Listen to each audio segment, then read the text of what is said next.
about, trying to figure out what it's all about. Existentialist, am I worth anything or just discount? I don't know. I don't know.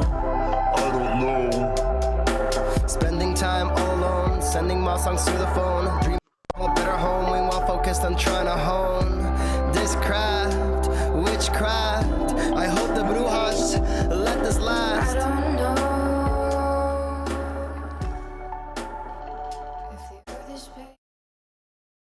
That was the great sounds of Watson with Outside on WNHHLP 103.5 FM New Haven. Myself, Prestige, with my partner in crime. He's always ready.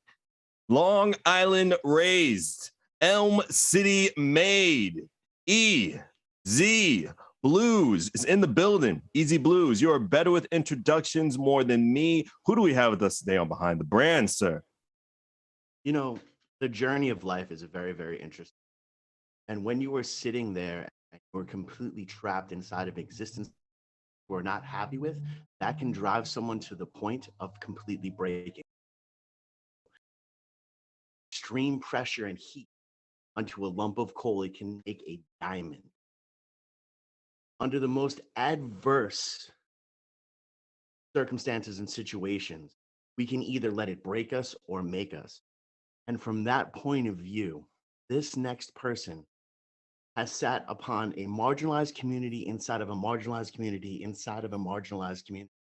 And for that and that alone, instead of making that a point of bitterness, they have taken up arms to make the community better for everyone. And that is massively. When the darkness shone in, they did not cower, they merely stepped towards the light. And for that, I fully, not going to take my hat off because then I got to take my headphones off. It's going to be a project, but I do take my hat off and give you your flowers now. Ladies and gentlemen, I want you to put your hands together, not if you're driving. If you're driving, you keep your hands at 10 and 2. You don't need any accident. This elder person is absolutely out there hustling and making a difference. Put your hands together for Devin. I'm not going to pronounce the second part of the name because I'm medication and pain right now. And then I'm going to end with Smith. So there's a hyphen in there, and I'm going to let you break that down. I just don't want to, butcher the name out of respect, because I have a very hard last name and people butcher it all the time. But I don't want to do that to you. But thank you for being here, and honestly, thank you so much for everything you do for the community. You've actually been on my radar since the beginning of this school year. So thank you. Thank you. I appreciate it. And thank you both for having me on. I really appreciate it. The Easy BlueZ, Mr. Prestige, who I've known my entire life, is also my god brother. So big shout out, lots of love to both of you. Thank you so much for such a kind introduction. Oh, absolutely, man. We got to treat you with the utmost respect. And just to get out the gate, why politics? And this is a personal question coming from me because I've known you all my life. The last thing I thought you would be is a politician, because I think back in the day, oh my God, we're getting there. You were a pastor. Am I right? I wanted to be. Yeah. Okay. Break that down for me. The whole transition. Yeah. Well, I'll say that politics chose me. Okay. Like I said, coming up, I didn't have any political ambitions. I was really drawn to maybe finding a spiritual way of trying to minister to folks. At one point, I wanted to be a doctor. Always themes of healing have really permeated through my life. But I think I got bit by the political bug when I lived went to school and lived in DC for 7 years. And even then, I didn't have any ambition to run for any type of office, but it was really getting my hands dirty and getting involved in service in New Haven back home, and being encouraged by my team and by the wonderful residents of Ward 20 for me to get involved. It seemed like it was just the right thing to do. You always wanted to help people too, especially when you were little. I mean, I remember one time you yelled at me for killing a bug. It was crazy. But I'm just going back down memory lane, my friend.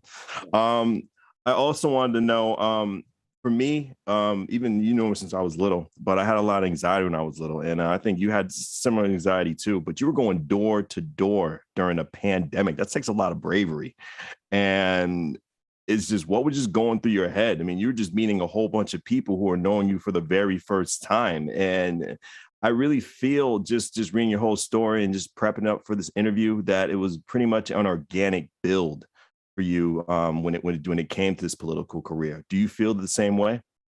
I do. I do. And Hmm. and I have to acknowledge some really tremendous community leaders. Ms. Kim Hmm. Harris, Miss Jeanette Sykes, Miss Rhonda Nelson Sheffield, Miss Carlotta Clark, and others. Because during the thick of the pandemic, you're right, we went door to door. Well, from nuts to bolts, I'll break it down really quickly. Go ahead, take your time. We got the time. All right, excellent. Well, community leaders and myself, mainly Miss Kim Harris, Miss Sam Fawcett, we knew that our community already is food disparate. There's just a lack of access to healthy foods, and folks often are just pressing against the poverty line or underneath it. And we said during this pandemic, folks are going to suffer. All Yeah. of the food pantries in our neighborhood were closed down for safety Mm, reasons. And it was almost like without a thought, we said we have to find a way to get food to folks. of course. And that we did the whole operation from creating the flyers to finding the food to distributing the food to getting the word out, and like you said, going door to door. I remember distinctly um the hot summer days, but with my mask on, still not even being sure of what all the scientific protocol is, because Of course. Yeah. this is the very beginning, knowing that I could die from this. Yeah. But something took over me. Whereas I said, I'm not going to ask who's going to do this work. I'm going to get out there and inform my neighbors that they don't have to struggle and suffer in silence, that their neighbors care about them, and that they can come to these places to get food. So some mornings it looked like us. Well, the night before, we'd be up late at night planning, get up in the morning, literally go get the food, load it onto the trucks, get it into the distribution center, pack it up, then head right out to the streets, knock on doors, then go ahead and distribute the food out to the people.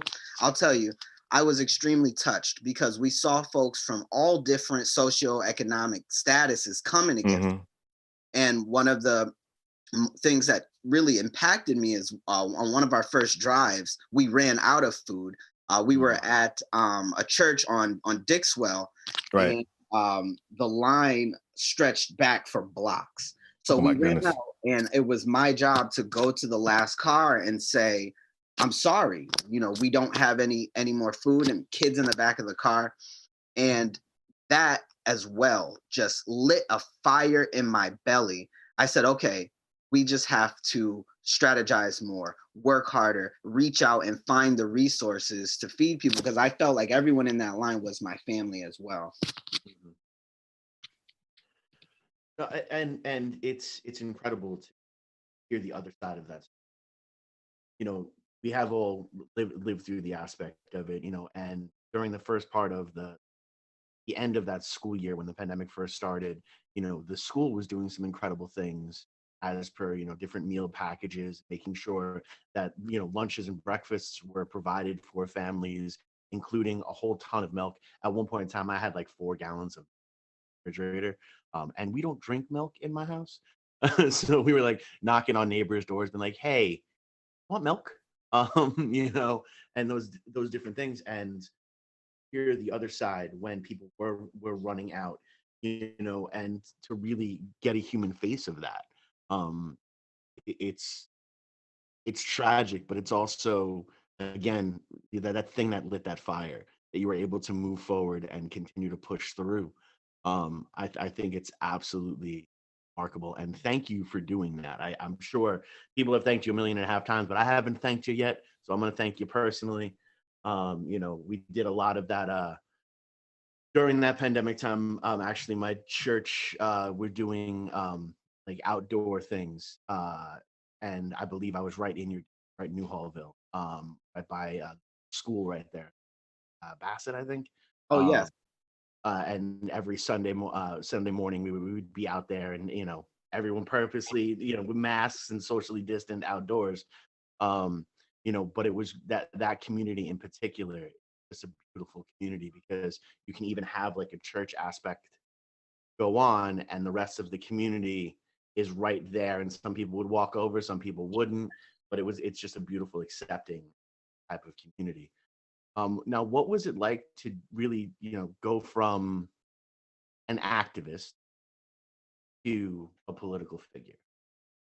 Well, for me, honestly, I look at it as one and the same, because my heart and the reasons that I'm in this being to create and help foster a better quality of living for the residents of Ward 20 and the city of New Haven as a whole, that is all in alignment. I think it really has given me a fresh take on how to approach the political stratosphere, if I Mhm. might say that, because anytime I'm reading some the things that we have to legislate over, I'm always thinking to myself, put myself in the shoes of any other resident that might be affected by what we're deliberating over. And as far as how being an activist has really affected me, I'm constantly fired up. Mhm. Every issue to me is a pressing issue, especially if it deals with folks' ability to live prosperous, healthy, happy lives in the city of New Haven, and specifically Ward 20. So I think if anything, it really allows me to not take no for an answer. Obviously, no one's always going to get their way, but that uh, activist spirit really makes me determined to continue to push forward for what I know is right and not just convenient. And that's a huge thing, because and this is something that I have noticed, as per someone who looks like myself. I have noticed more than anything else is those that come through a marginalized community have so much more empathy, and are really in that aspect to fight. I mean, I remember growing up, and I was always a little bit different. I was always the heavier kid with the big glasses, constantly picked on by those that look similar to me. But it was those that were further marginalized that were the ones that were the most accepting, and really became the ones that became a family. So I love the fact that you have branched that and have moved forward. How have you been able to maintain the positivity? Like, how have you been able to maintain your empathy in a world that on multiple levels doesn't necessarily like your existence? And that's just the reality. Yeah, absolutely. And I thank you for that question. And it kind of draws me back to your opening comments, which I thought were so salient and really touching about being, that pressure, being put under pressure and then something beautiful coming out of it. I maintain my positivity, I maintain my empathy because I've been through a lot of adversity in my life. And I'm always thinking to myself, what if it were me? If I'm looking at someone else's situation, one, I'm never in a position to judge any other human being. Um, and two, I just think to myself, how would I like to be served? You know, I want someone to extend care and compassion to me, regardless of what station I'm at in my life. And I won't say that it's all organic. I purposefully go out to speak to folks who are marginalized and even have experiences with being marginalized that I cannot relate to, and allow them to talk to me so that I might have a better understanding of where they're coming from.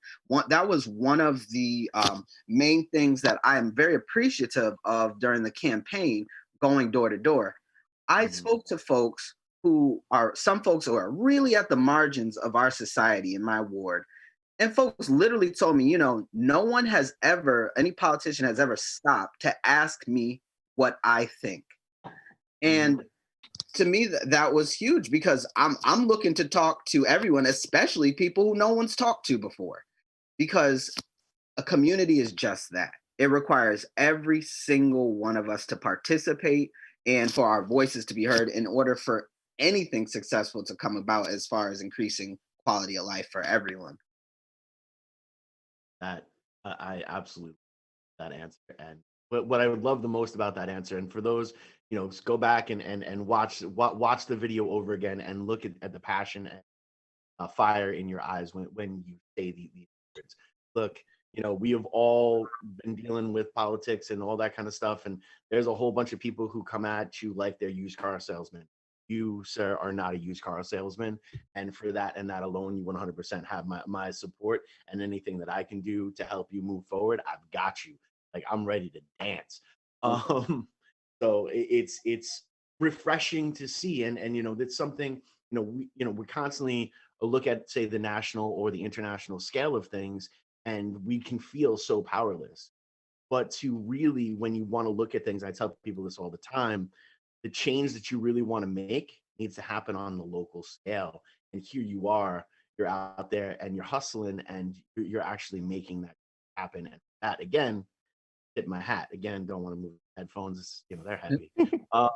And I think Prestige can tell you too, ever since I was a kid, I've always been an optimist. I always try to look at the glass half full type of situation. And I think that's really helped not to get down because, like you said, the world is full of so many sordid and maniacal things. And it's easy to become disillusioned and disenchanted. But from a very young age, I decided not to let anyone steal my joy.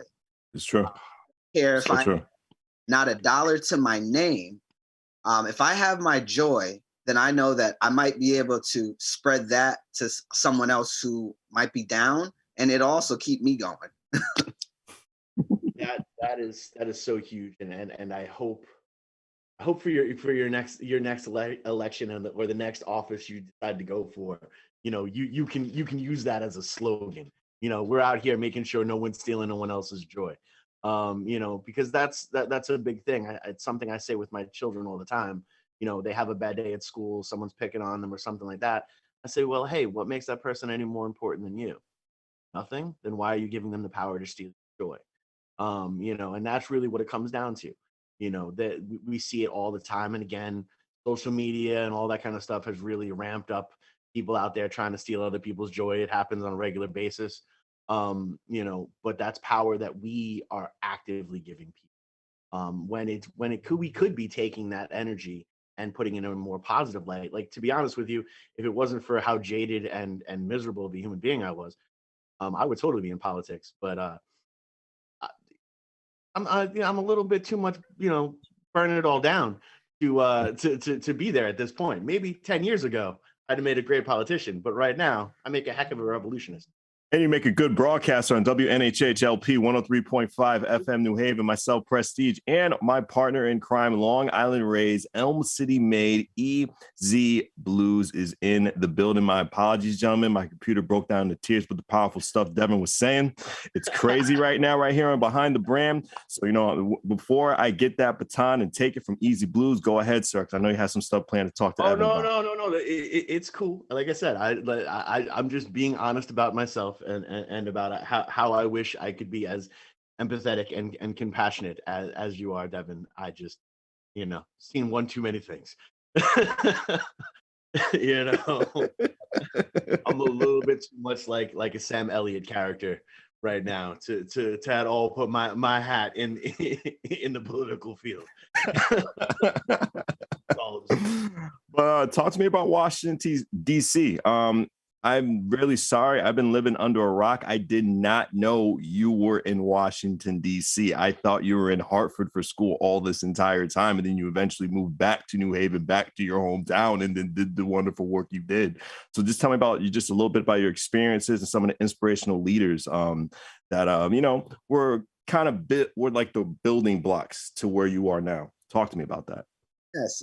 So that was another period of my life that was transformational and really changed my perspective on the world.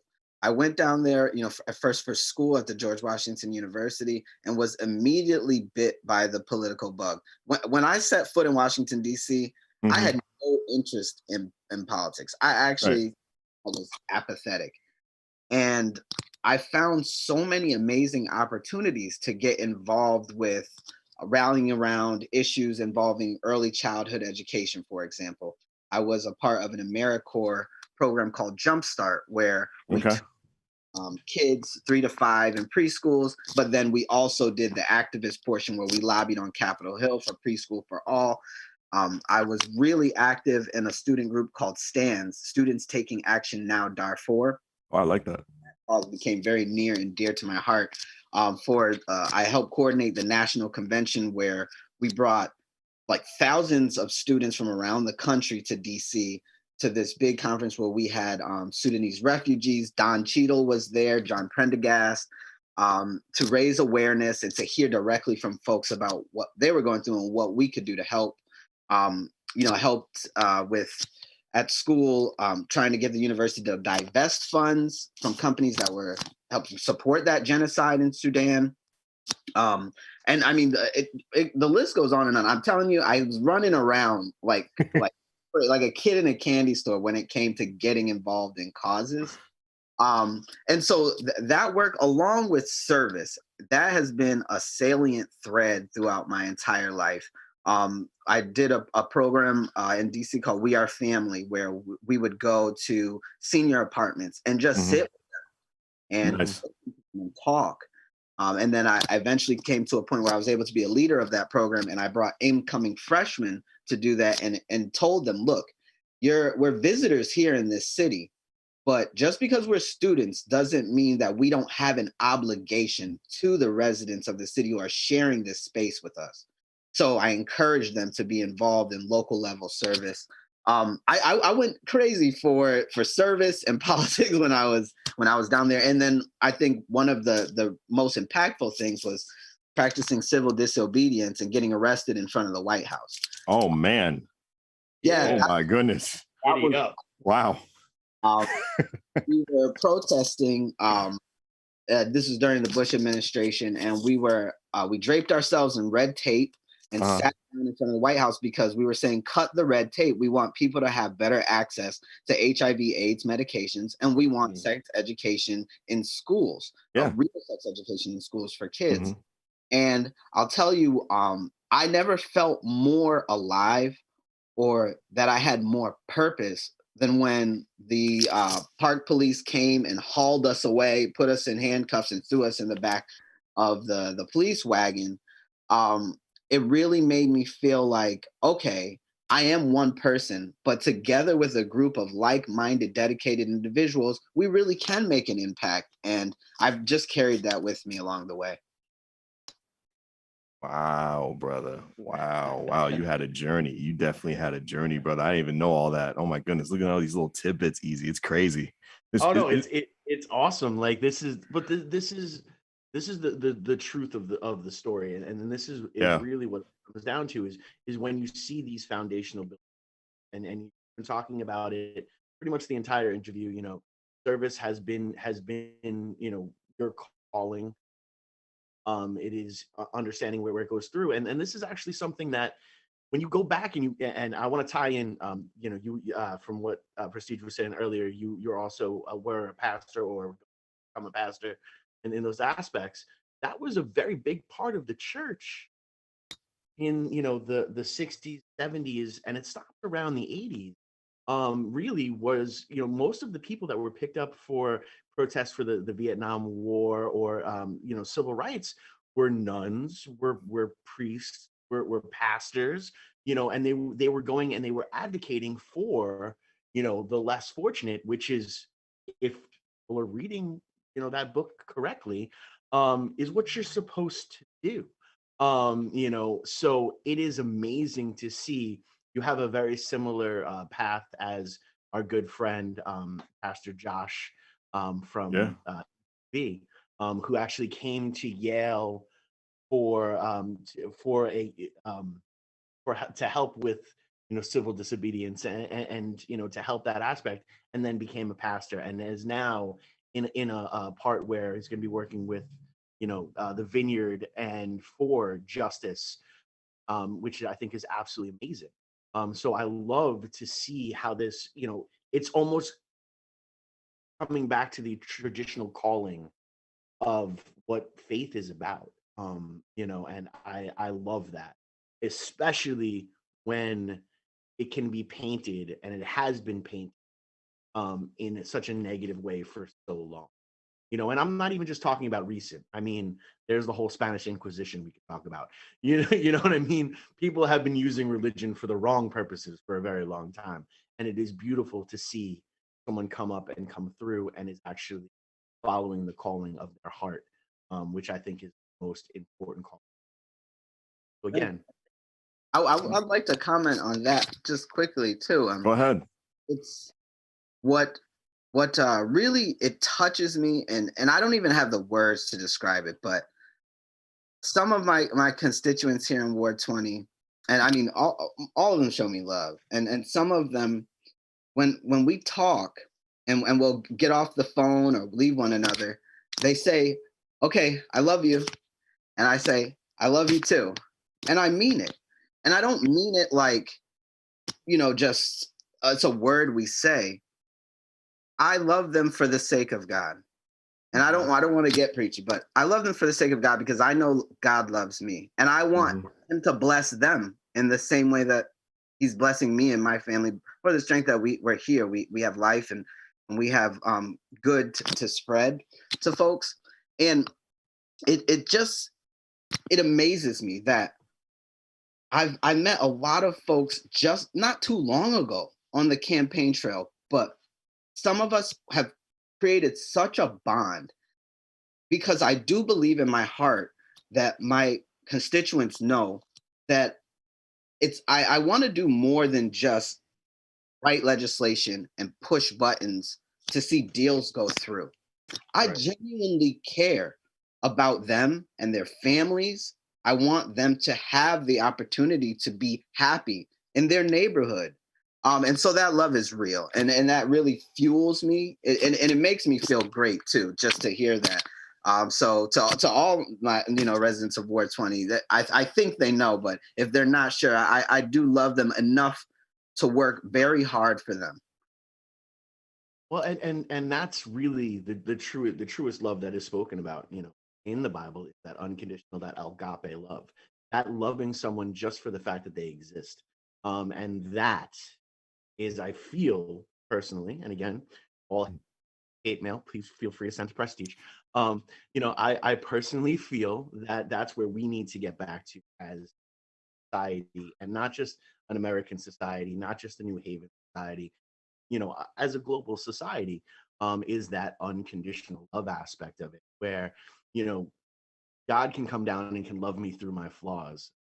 I then need to love someone else through their flaws, or what I perceive as flaws them, because necessarily it doesn't align with my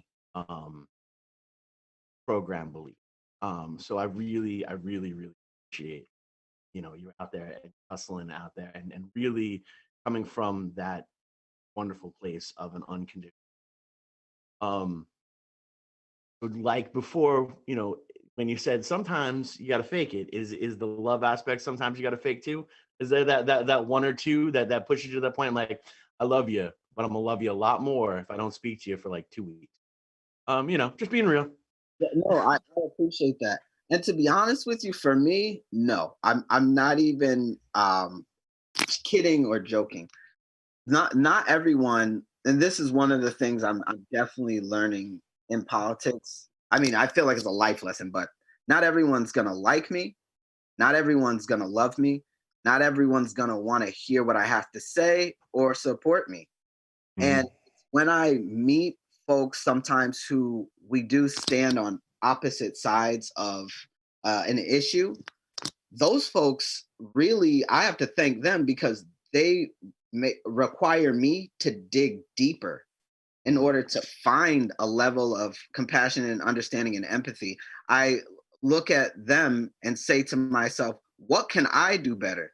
in position of leadership, the burden is always on the leader, in my opinion, to be able to resolve a conflict, a dispute, or at least find amicable terms by which to work with and live with folks.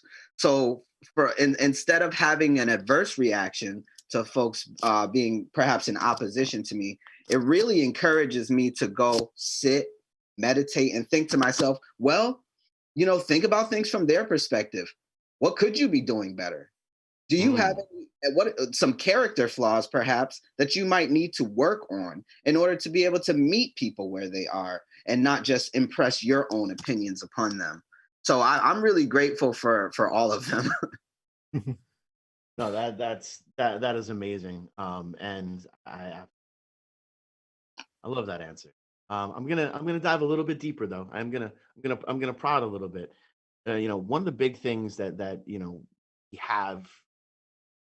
have generations above us that love us beyond love, and want nothing but the best for us. And sometimes out of their own fears, they can kind of hold us back, just because they don't want to see us get hurt. In dealing with everything that you have dealt with, have you seen that on the home front?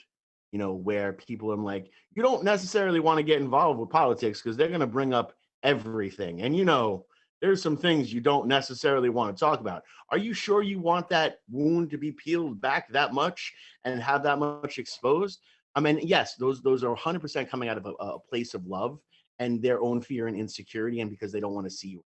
So, but that also is a very toxic type of behavior that has been for generations, and definitely generations from marginalized communities, hardcore, because at some points that was life or death.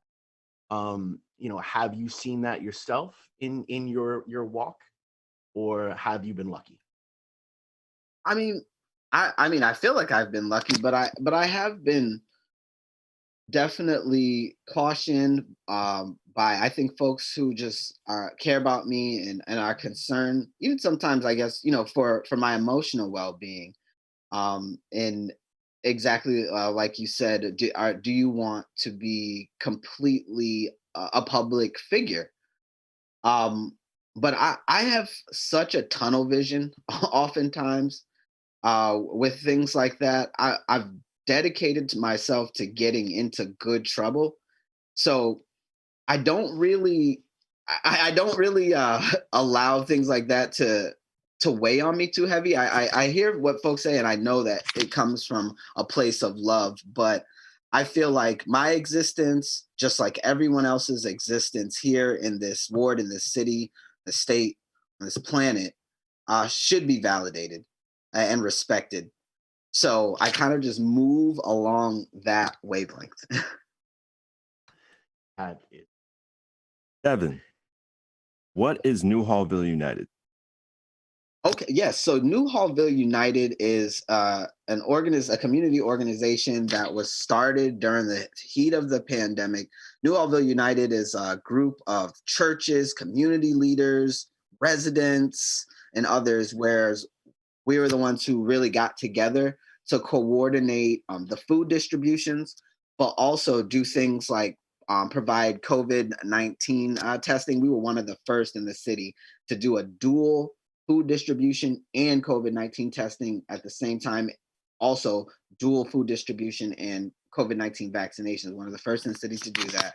And then one really major important part of New Hallville United is we work to get information to residents about resources that are available to them, about city services, services of nonprofits to help them with food and also finances, bills, things like that, utilities. So it's really just a great collaboration of dedicated citizens who want to work on making things better in New Hallville for everyone. Besides an incredible individual like yourself, who else is involved in the program? So we have Kim Harris, of course, from Inspired Communities Inc., Harrison Tucker School, Sam Fawcett. We have Minister Deborah Conyers. Awesome. Minister Norman Newton. We have, I'm trying not to forget anyone. I understand. Great folks from Mount Hope.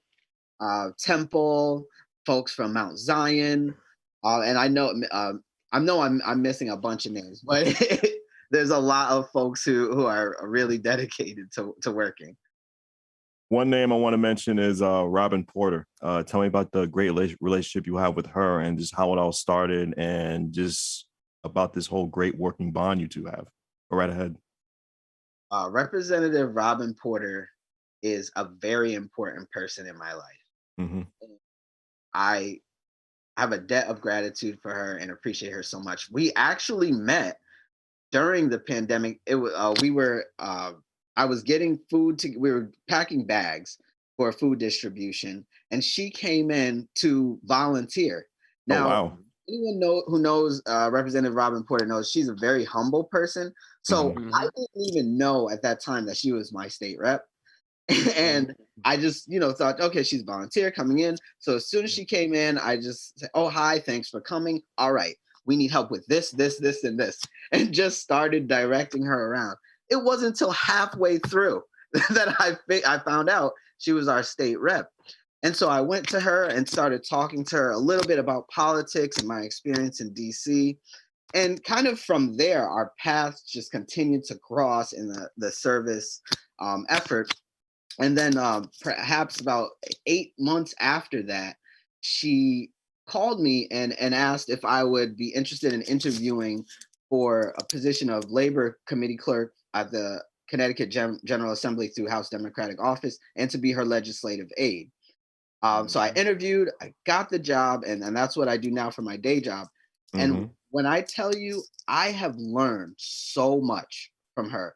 She's a person. Now, if we're talking about freedom fighters, people getting into good trouble, standing on their morals and what we believe in, that is State Representative Robin Porter. I am not just saying this. To know it is to know her is to know it. So I really have, over the past maybe a year, 2 years, have watched her closely, and have thankfully been able to be by her side a lot to see what it looks like when you put the work in. It's not just talk. She does a lot of research, reading, and consulting with folks who have specific knowledge, and then to stand on what you believe and not allow yourself to be pushed back or to compromise in ways that would hurt your constituents. So yeah, I love her. I look at her as like a second mom, to be honest with you. Oh, wow. Wow, that's great to And hear. I can literally co-sign everything that you're saying. There was an issue with no, there was an issue earlier this year with the high school and my oldest child. And going through our buddy Justin Farmer, he'd actually given me Robin's contact information. Spoke with her several times when they had that issue. I wasn't able to be on the show because they had the lockdown because of the possible shooting. I was able to call her. She came down to the school, talked to her was out there, and when you felt that she was being ignored, she went live on her own Facebook page, to get the exposure that was necessary for that. This woman is by far out there for everyone's interest, whether you're, palm colored and hairy like myself, or in the different constituents. They're like, she's constantly there.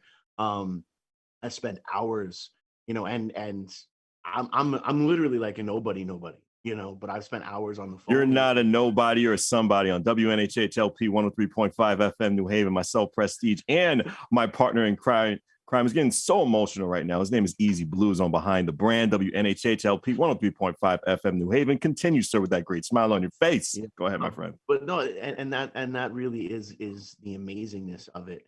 And why, the local, I say it all the time, local politics is by far the most, because that's where change can actually happen. And when you start to build up that change and you get that good momentum, then it's that dropping the stone in the pond. The break in the wave will get. And I really doing out there. So what is it like to so now you're kind of like Batman, right? You work, you work during the day, and then you're just like, I am alderman by night. Like, what is it like to be, a local superhero? Because that's what you are now. You are now alderman. I don't know if I would say that like this. Don't give him no promo ideas, Easy. I can't turn it off. I can't. Like, this is just who I am. I love that. I love the enthusiasm. I mean, it's an honor and a privilege. It really, really is, and it's extremely humbling because I think, well, according to the census, there are approximately 4,807 souls in. So I feel personally invested in all of those folks, and in addition to being personally invested in all of the 130,000 some odd residents of the city of New Haven. I mean, I take great pride in a lot of the things that may seem small. For example, there was a blighted building at 558 Winchester Avenue, and folks were dumping in the backyard. The property owner was vacant. He was just nowhere to be found.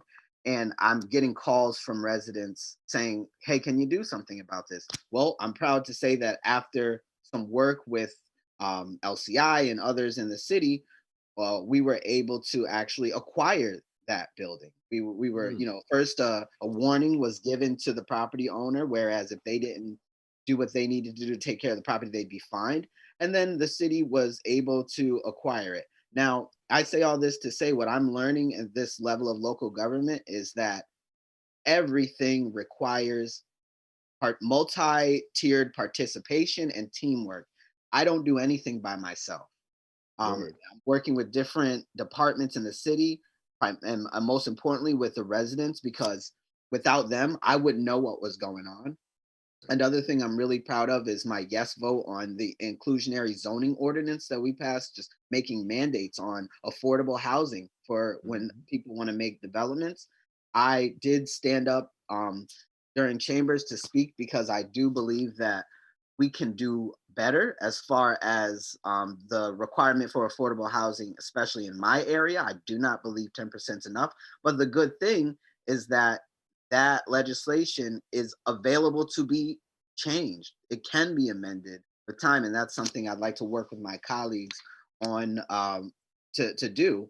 Another huge thing I'm sure you guys heard about is the Apt Foundation purchasing a building in my ward, and we have seen a groundswell of support from residents, people from the town of Hamden, and all over, because my constituents and we're pro treatment, but understand that the location that was chosen is not the right location for those types of services.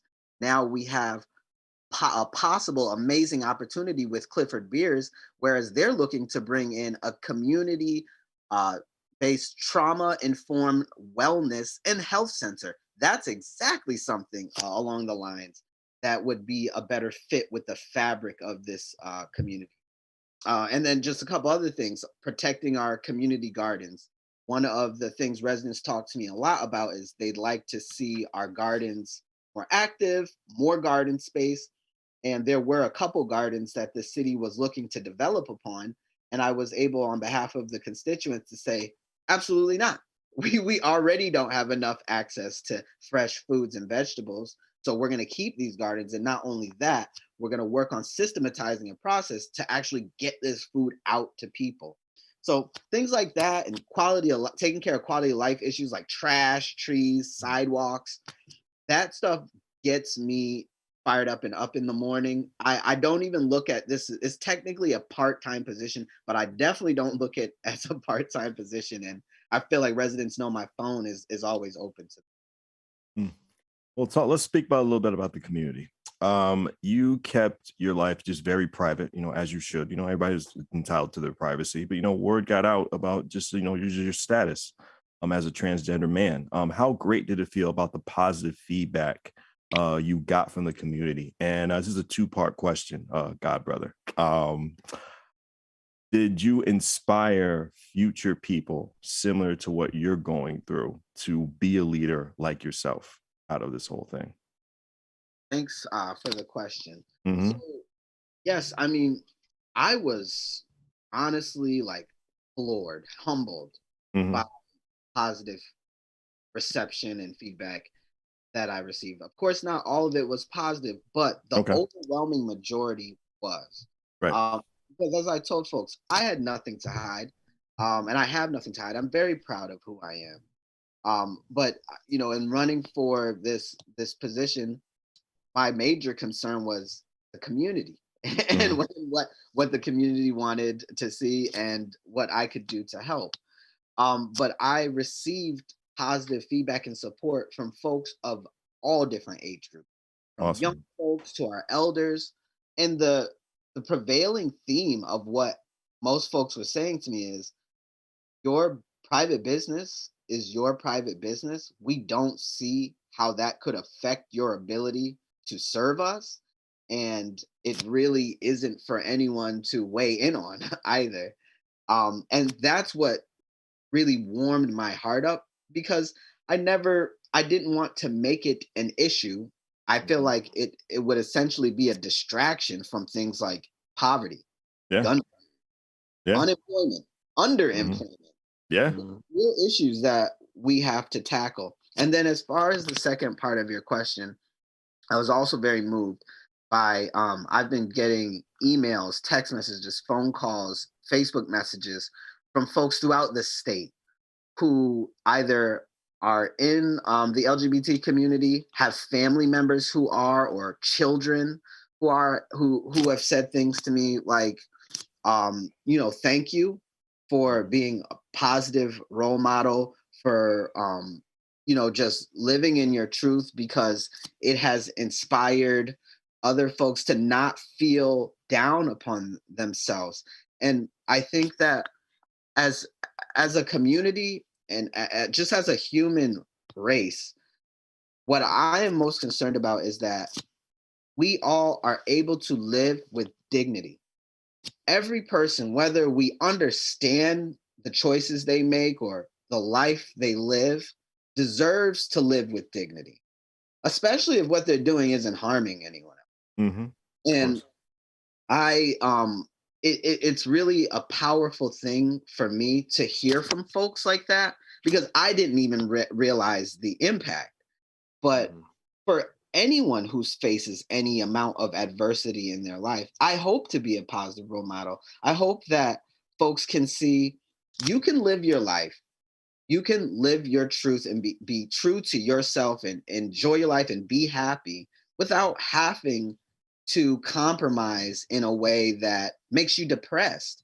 The suicide rates amongst LGBTQ, especially youth, are very, very high.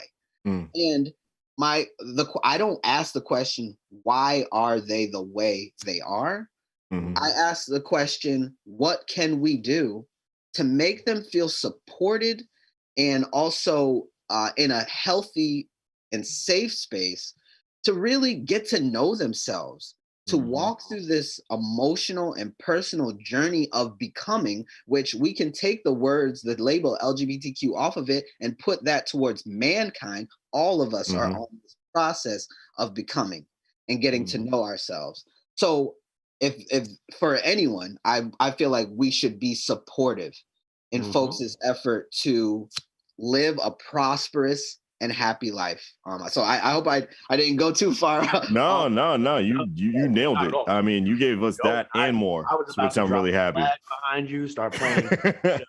No, but it's so true, because we have been programmed as a society that you have to live a certain life. It has to be a certain way. Anything that varies from that is going to stop you from requesting. It's very consumeristic. It's very, and that's fine. I don't pour salt in anyone else's hustle. But not the reality. The reality is we are all individuals. Reality is, what, from musical taste to, the fact that I taste soap when I eat cilantro. There are these different things that make us genuine. And the more different that we become, the harder it is to lump us all into that big ball of clay and have us be told going about do what we are supposed to do make sure this society functions.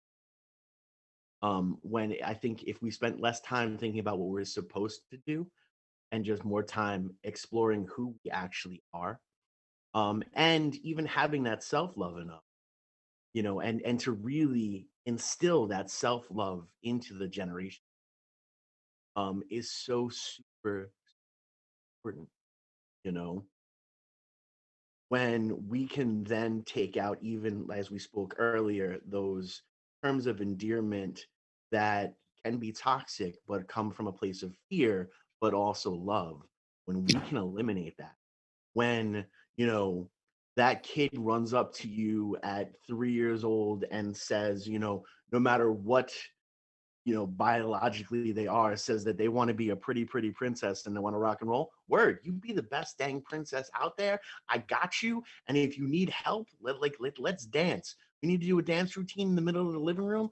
Like, go out there and be that. Enjoy your life. And when you can go out there and do that and just have that freedom to shake it all off, I think we as a society get a lot. That's just me. One thing that I try to, in the various conversations I've had around this, is impress upon folks is to remember that serving the city and my constituents, that's my main goal. And this is just one part of me. There's a lot of parts to all of us. Many things that folks can know. I enjoy hiking. I enjoy writing songs and mountain biking, things like that. And when I'm as a voter myself, when I'm looking to someone who's running and asking me to vote for them, I'm thinking, all right, well, what skills do they have? Are they qualified? Do I believe that they'll be honest with me when things are going well and when things aren't going well? And that's something that I told residents on the campaign trail. I'm not going to sugarcoat things. When we run up against a challenge, I'm going to let folks know right out away. For let me give a brief example. Speed. Before you give that brief example, just go ahead, easy. Yeah, we have a challenge that is set before us, and it is a time constraint challenge. And unfortunately, we have run our course, and the Apollo curtain is starting to close. But we want to give this time 100% to you. Of course. How can your constituents reach out to you? How can other people say that are going through something similar reach out to you? For those that are trying to get into politics, how can they reach out to you? How can people further get to know you as a human being? Absolutely. Thank you. So to reach out to me via email, if you have email at ward20, that's WARD20 at newhavenct.gov, or you can give me a call at 860-778-0051. Text message is fine as well. Give me about, I tell folks between 24 to 72 hours to get back to you, but I will get back to you. And I really appreciate you both, Prestige. Absolutely.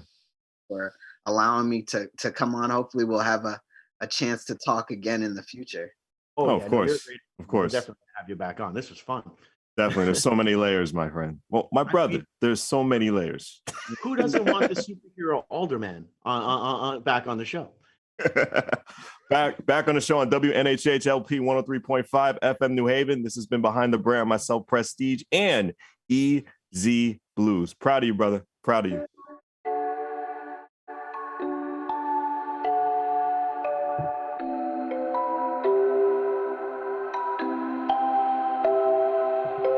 Wondering what to write about, trying to figure out what it's all about. Existentialist, am I worth anything or just discount? I don't know. I don't know. I don't know. Spending time all alone, sending my songs through the phone, dreaming of a better home, we while focused on trying to hone this craft, witchcraft. I hope the Brujas